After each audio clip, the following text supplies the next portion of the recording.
कल्याण पूर्वेतील आडिवली परिसरात घडलेल्या पेंद्याबाई हत्याकांडाचा कल्याण गुन्हे शाखेने अवघ्या 36 तासात छडा लावत मोठे यश मिळवले आहे। अर्जुन काळपांडे उर्फ पेंद्याबाई त्याची भर रस्त्यास त्याच्या प्रियसीसमोर 16 वार करून निर्गुण हत्या करण्यात आली होती। हल्लेखोरांनी त्याच्या प्रियसीवरही चाकूने हल्ला करत गंभीर जखमी केले। या थरारक घटनेनंतर परिसरात भीतीचे वातावरण पसरले होते। या प्रकरणी मानपाडा पोलीस ठाण्यात खुनाचा गुन्हा दाखल करण्यात आला। पोलीस आयुक्त आशुतोष डुमरे यांच्या मार्गदर्शनाखाली गुन्हे शाखा 3 ने समांतर तपास सुरू केला। घटनास्थळावरील सीसीटीव्ही फुटेज, तांत्रिक विश्लेषण आणि गुप्त माहितीच्या आधारे आरोपींची ओळख पटवण्यात आली।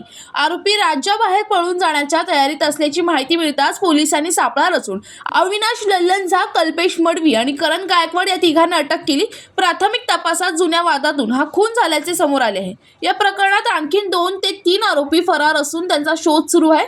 अटक केलेल्या आरोपींना पुढील तपासासाठी मानपाडा पोलिसांच्या ताब्यात देण्यात आले असून या कारवाईमुळे कल्याण गुन्हे शाखेच्या कामगिरीचे सर्वत्र कौतुक होत आहे।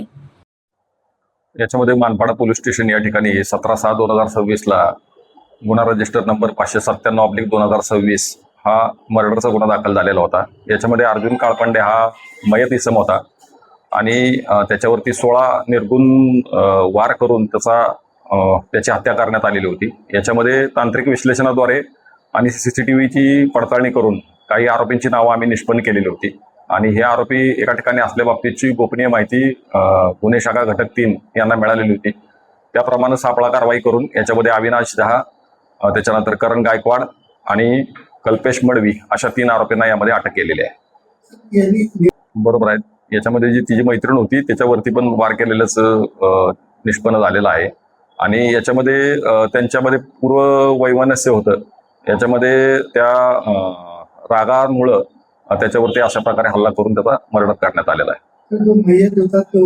नाही, आता हा तो तपासाचा भाग आहे। सध्या तपास चालू आहे। प्राथमिक तपासामध्ये तर यांनी गुन्हा केलेला आहे, तो त्यांच्यामध्ये पूर्व वैमनस्य आहे म्हणून केलेला आहे।